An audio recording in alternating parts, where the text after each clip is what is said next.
හරි. તો ලක්ෂණය ගති ලක්ෂණය කිව්වා. ඊළඟට ලියන්න සාධක, ජාන, පතය, ඇලීල කියන සංකල්ප. මෙන්ඩල් මේ පරම්පරාවෙන් පරම්පරාවට ජනකයන්ගේ ඉස්සර ජනිතයන්ට ලක්ෂණ ගමන් කරන ඒකක ප්‍රවේණික ඒකකවලට මෙන්ඩල් කිව්වේ සාධක කියලා. දැන් ඒවට කියන්නේ ජාන කියලා. ඒතර ජානයක් කියන්නේ පරම්පරාවෙන් පරම්පරාවට ලක්ෂණ සම්ප්‍රේෂණය කරන ප්‍රවේණික ඒකක. මොන හරි දෙයක් යනවනේ ඒවා තමයි ජාන කියලා කියන්නේ. පස්සේ අපි කියනවා මේ ජානයක ස්වරූප දෙකක් තියෙනවා. ඒවා තමයි විකල්ප ස්වරූප තමයි ඇලීල. බීජවල හැඩයේ වටකුරුද රැලි වැටුවද කියන ජානයක් තියෙනවා. අන්නේ ජානේ ඇලිල දෙකක් තියෙනවා කැපිටල් R සහ සිම්පල් R කියලා. ඒතර මේවා තමයි ප්‍රවේණික සාධක. ඒවැය තියෙන විකල්ප ස්වරූප තමයි ඇලිල කියලා කියන්නේ. පස්සේ වර්ණදේහවාදය ආපුවාම අපි කියනවා ජීවිකුගේ සෛලවල ඒ වගේ මෙන්ඩල්ගේ පළමු නියමෙන්ම කියනවා එක ජීවියෙකුට කිසියම් ලක්ෂණයට අදාළ සාධක නැත්නම් ජාන නැත්නම් ඇලීල දෙකක් තියෙන්න ඕන කියලා. ඒ කියන්නේ කැපිටල් R උයි සිම්පල් R ලං ඇලීල කොහොමද තියෙන්න පුළුවන්? ජීවියේගේ එක තියෙන්න පුළුවන් කැපිටල් R විදිහට. නැත්නම් තියෙන්න පුළුවන් කොහොමද? සිම්පල් R විදිහට. නැත්නම් තියෙන්න පුළුවන් කොහොමද? කැපිටල් R සිම්පල් R විදිහට. ඉතින් මෙන්න මේ ඇලීල සමජාත වර්ණදේහවල සාමාන්‍යයෙන් ඕනෑම අපේ සෛලවල සමජාත වර්ගයේ යුගල 23ක් නැත්නම් වර්ගයේ 46ක් තියෙනවා. එකක් මාතෘ අනිත් එකක් පීතෘ අනිත් එක මාතෘ. ඉතින් මෙන්න මේ වර්ගයේ යුගලයේ අනුරූප ස්ථානවල තමයි මේ සාධක නැත්නම් ජාන ස්ථානගත වෙලා තියෙන්නේ. මෙතන කැපිටල් R සිම්පල් R. මෙන්න මේ ස්ථානයකට කියනවා පතයක් කියලා. ලෝකස් එකක්. ජාන තියෙන මේ පතවල. තව දාන තියෙන්න පුළුවන්. මේ capital Y, simple Y, L මොන හරි තියෙන්න පුළුවන්. ඉතින් මේවට කියනවා පතේ කියලා. ඊට ඔය තමයි සාධකයි, ජානයි, පතයයි. හැබැයි දැන් අලුතෙන් මෙන්ඩල් කිව්වේ නිකම්ම සාධක කියලානේ. ඇත්තටම ප්‍රවේණ විද්‍යාව මුලින්ම කතා කරලා තියෙන ඇරිස්ටෝටල්. ජනකයන්ගේ ඉස්සර ජනිතයන්ට මොනවද යන්නේ කොහම ඇරිස්ටෝටල් දෙනවා යම් එකක් ප්‍රජනනයේදී යම් එකක් යනවා. ඒකෙන් තමයි ඊළඟ පරම්පරාවට යන්නේ යම් එක කියලා. ඊ යම් එක තමයි අර බලන්න ඇරිස්ටෝටල් ඒ කාලේ කියපු. ඒක තමයි දැන් මේ මෙන්ඩල් සාධක කිව්වේ. පස්සේ මෙන්ඩල්ගේ මරණයෙන් පස්සේ තමයි ජොහන්සන් තමයි ඒකට ජාන කියලා නම් තිබ්බේ. ඉතින් මේ මොකද්ද කියන එක හඳුනගෙන තිබුණේ නැහැ. ජානයක් යනකොට මොකද්ද යන්නේ? උකා පස්සේ හඳුනාගත්තේ. න්‍යෂ්ටි හඳුනාගත්තෙත් පස්සේ. ඊට පස්සේ තමයි ඒකේ වර්ණදේ තියෙනවා කියලා දැක්කේ. වර්ණදේ හඳුනාගත්තට පස්සේ ඒ වර්ණදේ හැදිලා තියෙන්නේ DNA සහ ප්‍රෝටීන වලින්. උගක් අය ඉස්සෙල්ලා තියෙන්නේ ප්‍රෝටීන තමයි වැඩ කරු කියලා. මේ DNA කියන්නේ ඒක වටේ තියෙන නිකන් මෝඩ සිලි මේ නූලක් වගේ එකක් කියලා හිතුවේ. පස්සේ තමයි දැනගත්තේ මේ නූල තමයි වැඩ කරු කියලා DNA කියලා. මේ DNA වල තමයි ජාන ස්ථානගත වෙලා තියෙන කියලා ඊට පස්සේ කිව්වා. ඒතර ජානයක් තියෙන්නේ වර්ණදේහයක නිශ්චිත පතයක. මේක තමයි ප්‍රවීණගත වන ඒකකය. ඒ ජාන තියෙන්නේ වර්ණදේහයක නිශ්චිත පතයක. අද දන්නවා අපි ජාන මගින් කරන්නේ ප්‍රෝටීන සඳහා කේත සපයනවා. ප්‍රෝටීනයක් හැදලා තියෙන්නේ ඇමයිනෝ අම්ල අණුපෙළවල. ඒ කියන්නේ පෙප්ටයිඩ් වලින් තමයි පොලිපෙප්ටයිඩ් වලින් තමයි හැදලා තියෙන්නේ. ඉතින් ජානයක් මගින් කරන්නේ ප්‍රෝටීනයක් නැත්නම් පෙප්ටයිඩයක් කේත කරනවා. මේ මගින් තමයි මේවා ගති ලක්ෂණ. මේ තියෙන ගති ලක්ෂණ ඒ කියන්නේ බීජ හැඩේ වටකුරුද රැලි වැටිද බුද්ධිමත්ද මැටිද මේ වගේ ගති ලක්ෂණ එකක් වූ කිහිපයක් තීරණය කරනවා. ඒකට තමයි ජානයක් කියලා කියන්නේ. කියන්නේ ප්‍රවීණගත වන ඒකකයක් තමයි ජානය කියන්නේ. ඒ වර්ණදේහයක වර්ණදේවල නිශ්චිත පතේ පිහිටා තියෙනවා. ඒ මගින් ප්‍රෝටීනයක් හෝ පෙප්ටයිඩයක් නැත්නම් පොලිපෙප්ටයිඩයක් සංකේත කරනවා. ඒ සංකේත කිරීමෙන් තමයි ගති ලක්ෂණ එකක් වූ කිහිපයක් තීරණය කරන්නේ. ඒ ලක්ෂණ ලියා ගන්න ඒ කරුණු අපි කියනවා ජානයක් හෙවත් සාධකයක් කියලා කියන්නේ ප්‍රවීණගත වන ඒකකයක්. මෙන්ඩල් මේවා හැඳින්වුවේ සාධක ලෙස දැන්නේවට කියන්නේ ජාන කියලා.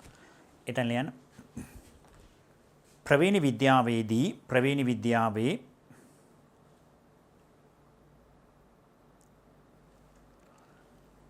පරම්පරාවෙන් පරම්පරාවට සම්ප්‍රේෂණය වන පරම්පරාවෙන් පරම්පරාවට සම්ප්‍රේෂණය වන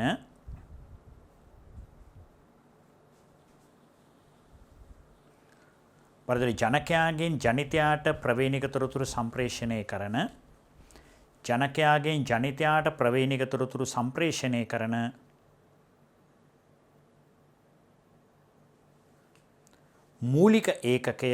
මූලික ඒකකය ජාන ලෙස හැඳින්වේ. මූලික ඒකකය ජාන ලෙස හැඳින්වේ.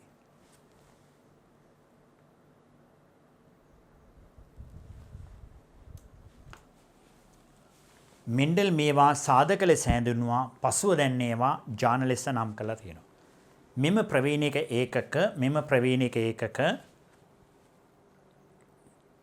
මෙන්ඩල් විසින් සාධක ලෙස නම් කරන ලද අතර ඕන උද්දෘත පාඩ ඇතුලේ සාධක ලෙස නම් කරන ලද අතර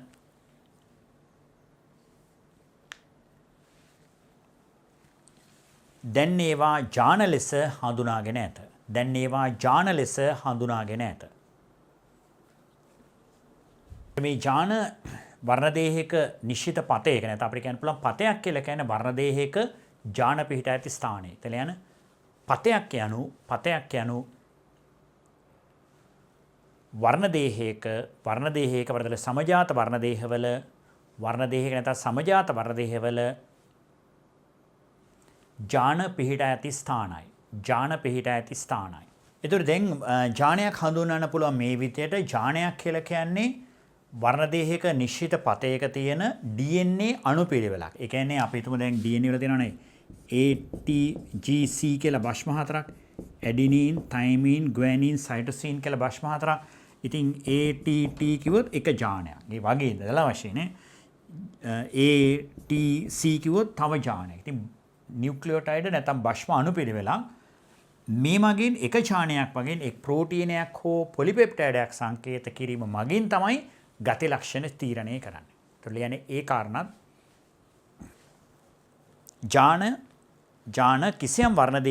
ජාන කිසියම් වර්ණදේහයක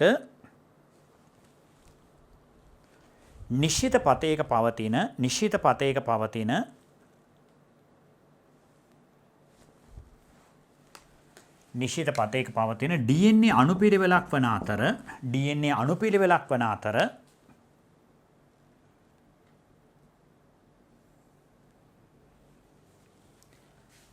ඒවා විශිෂ්ට ප්‍රෝටීන හෝ පෙප්ටයිඩ කේත කිරීම මගින්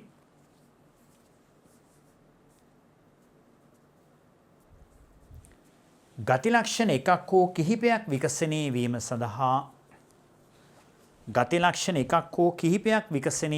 සඳහා දායක වේ.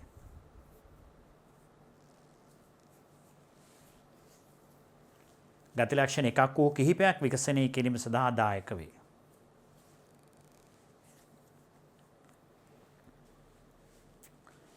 අපක වර්ණදේහක ජානයක් පවතින ස්ථානය පතේ කියලා. ඊළඟට වැදගත් සංකල්පයක් තියෙන ඇලීල කියන එක. හුඟක් අය පටල ගන්න එකක් තමයි ජානයි ඇලීලයි. හොඳට මතක තියාගන්න ප්‍රවීණිගත වන ඒකකය තමයි ජාන. ඒ කියන්නේ සංකල්පයක් තමයි ජාන කියන්නේ. ඒකට ඇත්තම තියෙන ඇලීල. මේ ජානයක විකල්ප ස්වරූප තියෙනවා. ජානයක තියෙන විකල්ප ස්වරූප වලට තමයි ඇලීල කියලා කියන්නේ. හුඟක් වෙලාවට ඇලීල දෙකයි තියෙන්නේ. ප්‍රමුඛ ඇලීලයි නිලින ඇලීලයි කියලා. ඒක තමයි කැපිටලුයි සිම්පලුයි දාන්නේ. ඒතර ජානයක තියෙන විකල්ප ස්වරූප ඇලීල කියලා හඳුන්වනවා. ඒව තමයි සමජාත වර්ණදේහවල අනුරූප පතයක පිහිටා තිබෙන්නේ. පරම්පරාවෙන් පරම්පරාවට යන්නේ ඇලීල. සාමාන්‍ය ජීවියෙක්ගේ මෙන්ඩල්ගේ පළමු නියමයට අනුව ඇලීල දෙක ගානේ තියෙනවා. ඉතින් බීජවල හැඩය වටකුරුද රැලි වැටීද කියන ලක්ෂණය කෙරෙහි ඇලීල දෙක ගානේ තියෙන්න පුළුවන්. එක්කෝ කැපිටල් R තියෙන්න පුළුවන්. එහෙම නැත්නම් සිම්පල් R තියෙන්න පුළුවන්. එහෙම නැත්නම් කැපිටල් R සිම්පල් R තියෙන්න පුළුවන්. අපි තව මොහොතකින් කියනවා මේ වගේ එක හා සමාන ඇලීලි ගොල්ලක් තියෙනවා නම් මේ කැපිටල් R වගේ නැත්නම් සිම්පල් R වගේ එක හා සමාන ඇලීලි ගොල්ලක් තියෙනවා නම් ඒ කියන්නේ මේවා ලැබෙන්නේ ජනකයන්ගෙන්. එහෙම මීට ඉස්සෙල්ලා ජනකයන් ලැබිච්ච සමාන එල්ල දෙකක් තියෙනවා නම් මේගොල්ලන්ට කියනවා සමයුග්මක කියලා. අසමාන එල්ල දෙකක් ලැබෙනවා නම් ඒගොල්ලන්ට කියනවා විෂම යුග්මක කියලා. හරි. ඒතකොට දැන් මුලින්ම ලියන්න ඇලිල කියන්නේ මොනවද කියලා. ජානයක පවතින විකල්ප ස්වરૂප තමයි ඇලිල කියලා හැඳින්වන්නේ. කියන්නේ ජානයක පවතින විකල්ප ස්වરૂප ඇලිල ලෙස හැඳින්වේ. ජානයක පවතින විකල්ප ස්වરૂප ඇලිල ලෙස හැඳින්වේ.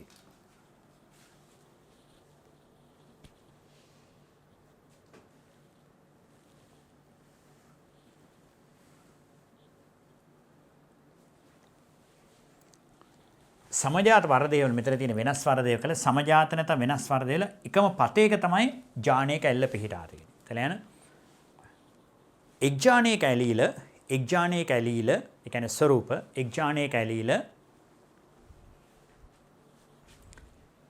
වෙනස් සමජාත වර්ණ දේහවල වෙනස් සමජාත වර්ණ දේහවල සමජාත වෙනස් සමජාත වර්ණ දේහවල එකම පතේක පිහිටා ඇත. එකම පතේක පිහිටා ඇත.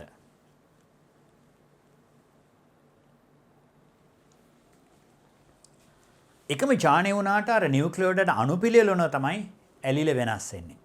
සාමාන්‍ය මේ නිලීනයට කියන වල්දර්ශය කියලා අනිත් එක විකෘති මාදිලිය කියලාත් කියනවා පස්සේ කොමරේ ඇත්තරම පස්සේ දැනගන්න ලැබෙන අණුක ප්‍රවේණි විද්‍යාවට ගියාම මේ ජානයක් විකෘති වෙලා තමයි ඒක ඇලිලේ ස්වරූපය ලැබෙන්නේ. කොහොමද නියුක්ලියෝඩයට අණුපිළිවෙලක් තමයි ඇලිලයක් කියලා කියන්නේ. එතන ලියන්න. නියුක්ලියෝඩයට අණුපිළිවෙල අණුව ජානයක ඇලීල එකිනෙකින් වෙනස් වේ. ජානයක ඇලීල ඕනමට තුළ එන දෙක කියලා හුඟක් වෙලාවට දෙකයි තියෙන ඇලීල. සමහරට බහුව එල්ලතාවය අර නියුක්ලියෝඩයට අණුපිළිවෙල අණුව ජානයක ඇලීල වරදල දෙක එකිනෙකින් වෙනස් වේ. ජානයක ඇල්ල දෙක එකිනෙකින් වෙනස් වේ. ඉතින් මේ නියුක්ලියෝටයිඩ් වල ඇතිවෙච්ච වෙනස ජානයක මගින් කේත කරන ප්‍රෝටීනයට බලපානවා. ඒ අනුව කෘත්‍යයට බලපානවා. ඒක තමයි සමහර උස සමහර කොට. මේ නියුක්ලියෝටයිඩ් අණුපිළිවෙල වෙනස් වුණාම එක්ක වටකුරු ආව නැත්නම් රැලි වැටුණු ආව. ඒකයි මේ ප්‍රමුඛ ඇල්ලේ මගින් මේකත් නිලින ඇල්ලේ මගින් තව රූපාන්දර්ශයකුත් ලැබෙන්නේ.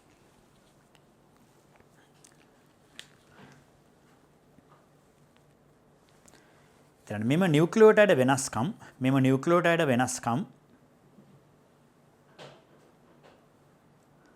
ජානයක් මගින් කේතකරණය වී ඇති ප්‍රෝටීනයක කෘත්‍යයට බලපෑම නිසා ජානයක් මගින් කේතකරණය වී ඇති ප්‍රෝටීනයක කෘත්‍යයට බලපාන බැවින් එය ජීවීන්ගේ රූපානුදර්ශයට බලපායි.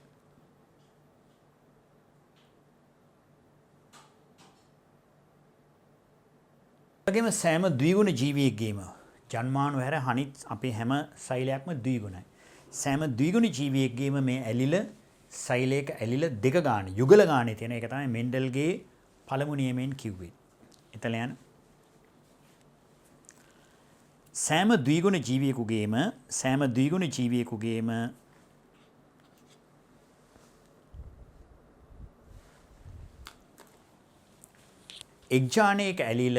එක් ජානයක ඇලිල පිටපත් දෙක බැගින් පවතී. එක් ජානයක ඇලිල පිටපත් දෙක බැගින් සාමාන්‍යයෙන් පවතී. පිටපත් දෙක බැගින් සාමාන්‍යයෙන් පවතී.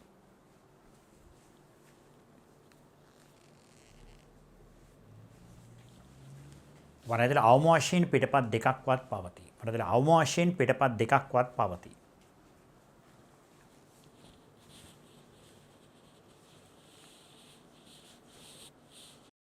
උදාහරණයක් වශයෙන් මෙහෙම ලියන්න. උදාහරණ පීසම් ශාකයේ බීජ හැඩය වටකුරුද රැලි වැටීද? බීජ හැඩය වටකුරුද රැලි වැටීද යන ජානේ ඇලීල දෙකක් ඇත. ඒවා කැපිටල් R සහ සිම්පල් R වේ. ඇලීල දෙකක් ඇත. ඒවා කැපිටල් R සහ සිම්පල් R වේ. මේ අනුව එක් ජීවියෙකුගේ මේවා කැපිටල් R නැත්නම් simple r හෝ capital R simple R ලෙස පවතිනවා. එක් ජීවියෙකු තුළ එම ඇලීල capital R simple R හෝ capital R simple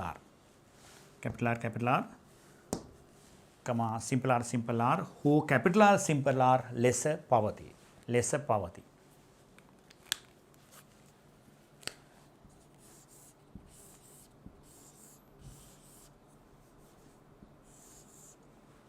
මේක දැනගන්න පුළුවන්.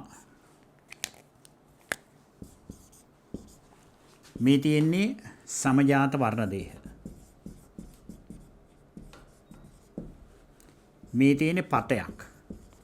වර්ණ දේහයක ජාන නැත්නම් ඇලිල පිහිට ඇති ස්ථාන. නැත්නම් එකම පතයක ඇති ජානයක ඇලීල. එකම පතයක ඇති ජානයක ඇල්ල. capital R simple R. දැන් ඒකෙන් මේ විදිහේ තිබුණොත් කියන සමයුග්මක කියලා මේකට කියන විෂම යුග්මක කියලා.